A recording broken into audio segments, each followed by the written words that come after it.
It was founded in 1989 by a lot of in Berlin.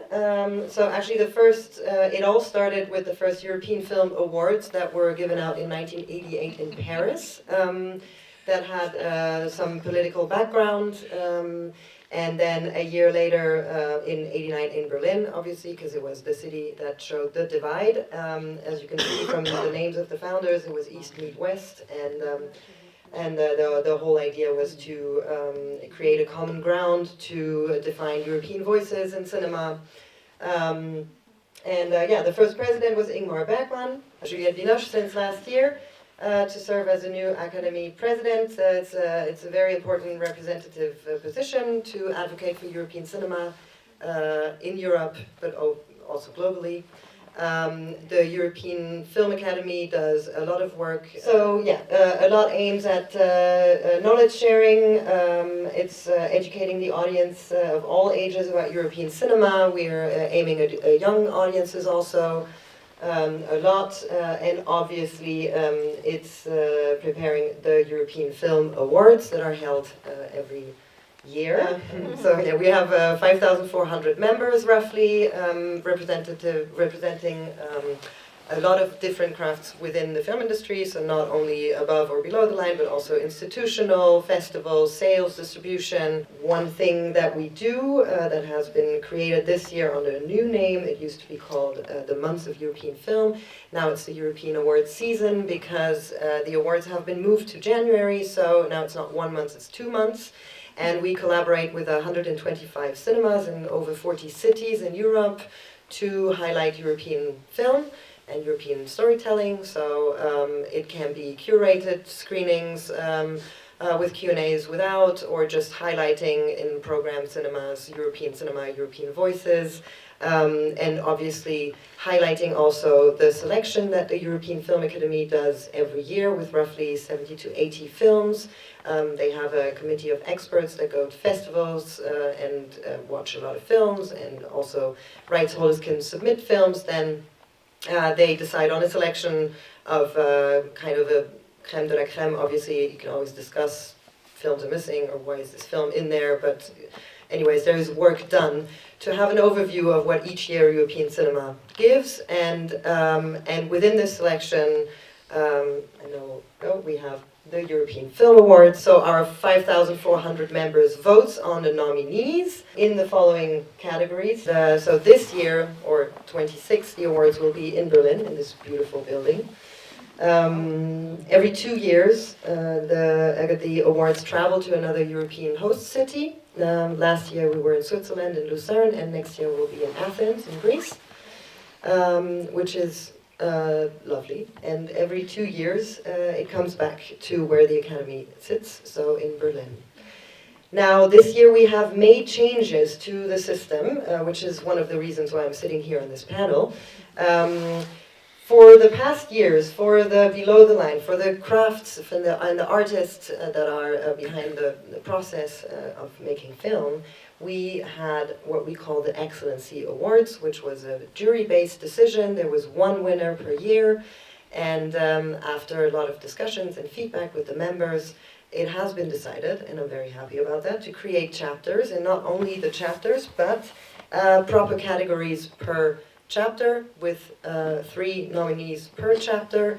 And I think other academies do it similarly, as you pointed out. The nominees of the categories are being voted by the chapter members. So the costume designers watch the films in the selection and decide on which costume design should be nominated this year, and then the entire Academy members will vote on the winner within the 3 nominees. So go, yeah, there we go. So you can see the nominees of this year's in the different categories. So we're talking casting for the first time, very happy for them. Cinematography, composition, costume, editing, makeup and hair, production design, and sound. All have their own chapters and all decided this year's on the nominees you can see in the back. A few numbers, no, that's fine. A few numbers, so 119 production designers from 32 countries and 80 costume designers from 28 countries. Obviously, we want to see these numbers grow, and we want to create, you can go to the next slide. We will try to create some form of organization and communication within the chapters, because the whole idea of creating this is obviously raise the visibility of each craft inside and outside of the industry, is recognizing the work, but it's also growing the community. Basically what you guys are doing, we're not trying to be concurrent, on the contrary, that's why I'm here. We want to like push what's already existing and just put our label on whatever helps have our label on it. You know, I know definitely more about the American side of you know, the Hollywood Reporter, the award season, and the Oscars are a huge part of the business, and you know, we do a lot of panels and things like that, and a lot with technicians, actually. That's one thing that, you know, the craft awards are very important for the Academy, and, you know, they'll do a roundtable with cinematographers or with production designers. Is the EFA, you know, you guys seeing now that you've announced this, you know, from the press, or there's some kind of more emphasis on the craft, you know, the below the line awards that you've these categories? Do you mean, did we yeah, see that it happens are you everywhere? starting to see it? Oh yeah, definitely. But it hasn't always been like this, right? It's a fairly new phenomenon, I feel like. Suddenly I see IndieWire is having roundtables with editors and roundtables with cinematographers. It's like around 5 to 10 years it's been building up on the US side. So you're starting to see some of it as well. Yes, definitely. Yeah. And I mean, I can just say on the personal side, I feel like film is generally discussed on a result-oriented basis, and I'm very happy that the European Film Academy can now champion the process-oriented side, because making film is not just talking about a finished result, and it's talking about the collaborative process between the different crafts and how they collaborated to make this common vision come on screen. And this is what we're trying to support, to just show the different crafts, to show the different steps, and also in terms of education, like what are the different jobs within making film that is not directing, not acting, which is basically what most people know. Maybe cinematography, because it's pretty easy to understand, but you know, like what does a producer do? Nobody knows. But what does a costume designer do? What does an editor do? How does it work? I think this is what we're trying to enforce with this. So it's a transitional year. So I don't know if we have members in the audience, but it was quite a task, because it was this year 44 fictional films they had to watch. So we've already started changing the submission. We have like 3 submission rounds now that start in the summer. Obviously, we want to have films from all the A festivals, and so we have to go like all year long. The biggest batch always comes in the fall. Also because this year people didn't realize they could like submit earlier, so we're hoping that this goes a little better, and that actually the VOD platform that we have, same as I guess the American Academy, has films already in the early summer, so we don't have to watch 44 films in 3 weeks and then decide, because the whole idea also, and I guess we have all watched award ceremonies and we're frustrated because like 1 or 2 films won all the awards, because then like it's the movie that has the most publicity, so a lot of people just like tick every box, like, oh, I like the film, so I'm just going to tick every box, but not necessarily the best costume, not necessarily the best production design, and so on and so forth. So the hope is that in the coming years, through the chapters, the eyes of the people who do the craft and who have a different eye on what to look for within a film, and also maybe finding another system to make sure that every film is seen, because yes, French films, British films, German films have more traction than a film from Macedonia or from Bulgaria, but sometimes we're missing like diamonds and yeah. So how we have to like find a system. So, for example, for the chapters this year, very last minute, I organized a call for the costume designers for each chapter actually to get together and discuss films that they have seen, and just like exchange and be like, hey, I've seen this film, you should really check it out, because we know you've all seen Sentimental Value, we all love it, but have you seen this film from Macedonia? So this was like a first step, and now next year we'll appoint principals, and we will have representatives within the chapters, which for me is the most important tool, because that will be a good communication tool to give the chapters some kind of organization. How can they communicate within each other, have meetings, and and go through, from maybe summer, and then have 1 small meeting in the summer, and then 2 in the fall, and like discuss films in batches, and at the end have hopefully a diverse vote. We would really want to have the chapter categories to also have 5 nominees. It's, to be blunt, a financial matter. So we're actively looking for partners for our chapters to allow to have more nominees, because more nominees means more traveling, more etc. But this, you know, the European Film Academy is very big in its network and in its history, but it's very small in its funds. So it's constantly chasing money from the EU, money from Germany where it's set, and looking for partners. So, but yes, that is the aim. That's the, yeah, just a more general question, because I know on the US side, again, you have the label of an Oscar nomination or an Oscar win can really help a film. How have you guys seen, you know, the label of an European Film Academy Award? Do you see a difference? Have you seen a difference in terms of how a film performs after, or how, you know, the director's next film possibly can get made? I mean, there's always the comparison with the Oscars. Of course, we obviously face a different issue because we don't have the star system that the Oscars bring, right? So we have, each country has its own stars. Do you know them in another country? Not necessarily. The Oscars have a big partner in its broadcaster. They have a lot of money, a lot of publicity. So we're trying, obviously, to put European film and European diversity and European, you know, language, like common film language, at the center of what we do. Yes, that was one of the reasons why we moved it to January, so that the films are more in the Global Academy season, because a lot of our films are eligible or are in race for the foreign Oscar, or even for regular. Or even for regular now, exactly. I don't know what that says about American film. No, but it's, I think it says a lot, because I think that as the studios, you know, divest in making films for adults and, you know, thinking people, you know, a lot of movies are being made in Europe, and also obviously they expanded the voting in the Academy to include a lot more non-American members. But I think it's just a sign also that, you know, a lot of the better films are being made in Europe or outside of America now, and they're qualifying because they're good movies. I think it's really about that. But to answer your question, of course it helps, but it really depends on the country. I would say smaller countries benefit more from the European Film Academy label.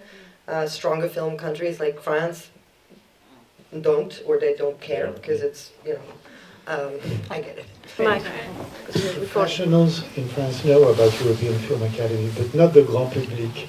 So are you trying to get more publicized to the grand public? And how?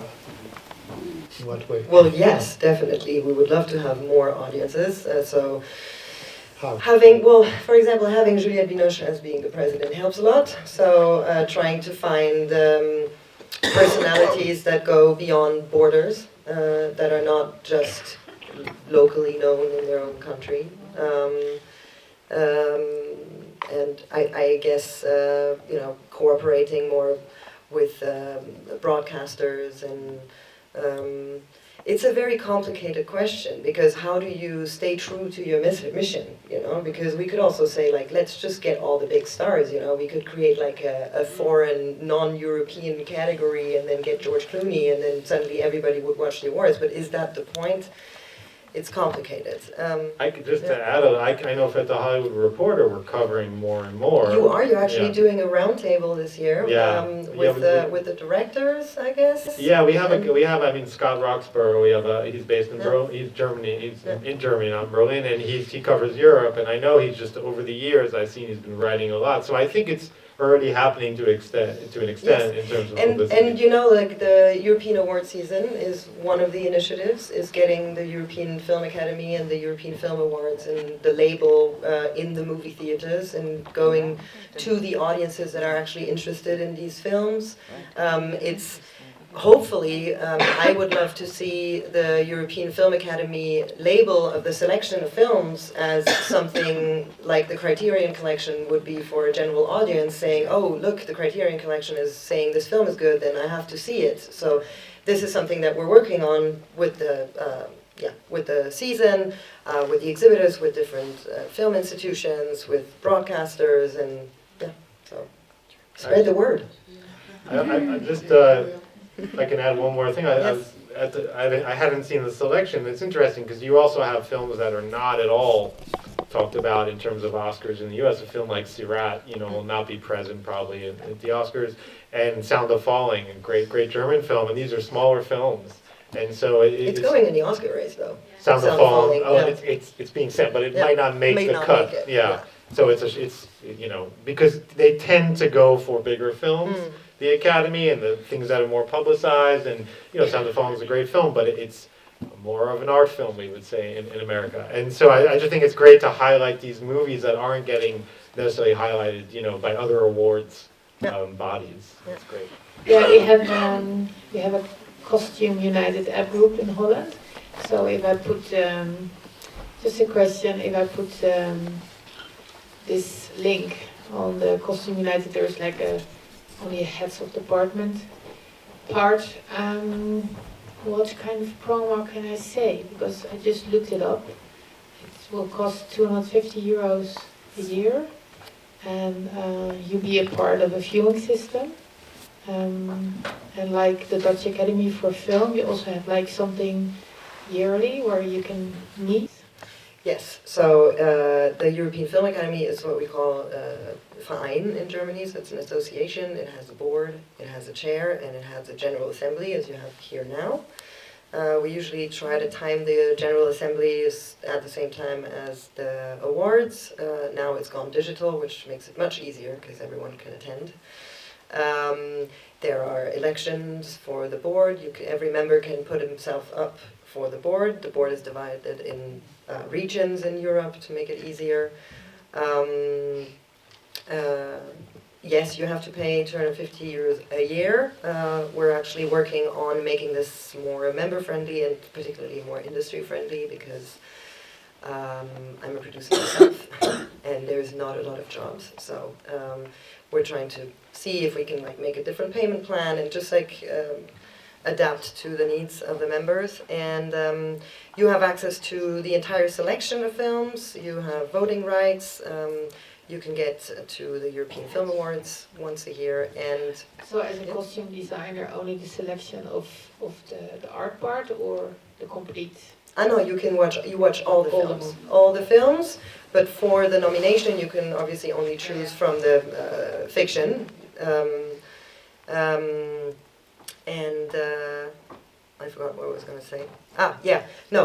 Panels and everything. That's something that we really want to work on. We've already had a couple of years ago, and we really want to do more now to have more panels, more exchange within the chapters, but also between the chapters, so between the crafts, have discussion about collaborations between different jobs in the movie creating process. And have that online, obviously, because we're not as fortunate as the Deutsche Film Academy, who can host live events because everyone's there. But we're actively working on finding partners at festivals, having events to get the people together more. And we're doing, for example, in Berlin, we're working with a cinema who monthly is doing a little networking event on a Friday. They show movies for kids, so it's family friendly, which I love, so you can bring your kids and you can meet peers and just have a glass of wine and discuss, and they do that every month, and we co-host that. And the idea is to have this more and more throughout Europe in different cities and just create more live exchange within the members, and then obviously head for Berlinale or Cannes or Venice and have events there for people who are fortunate to attend. I just want to add, Margriet, can I just say to you that I'm also a member of the European Film Academy, and they already have a few viewings, at the Film Academy or at other movie houses in Amsterdam. Oh, you're having in Amsterdam? That's amazing. Yeah. I didn't know. Yeah. Sorry. Yeah. Do my job very well. But we have a lot in Berlin, obviously, and nice to know that there's also in Amsterdam. But with the whole European award season, we've also created campaigning rules for the rights holders, and we're trying to animate them to organize live screenings in cinema so we can see the films in the selection, basically telling them what the Americans understood, so that there is campaign work and you make your film visible, and obviously always people have more money, can do more screenings, and there's always going to be injustice, but the whole idea of trying to get the films in the cinema and not watch it only on VOD, and then at the same time meet with our fellow members and discussing it, and just keeps our jobs alive. Yeah, I mean, gives I more think- passion to it. I think also today you got to give people reason to go to the cinema, perhaps Definitely. more than Yeah. before, and this is one way to get people to see. Yeah. In the U.S., it definitely works to an Yeah. extent, and I guess Yeah. here as well. Yeah, we're partnering up with York Kinos in Berlin, which is a big independent cinema brand, and we're having, I think, 8 screenings in December and in January with the directors coming for a Q&A, or if they can come, then have someone else, and with discussions, and yeah, so that's what we're starting to work on. Great, thank you.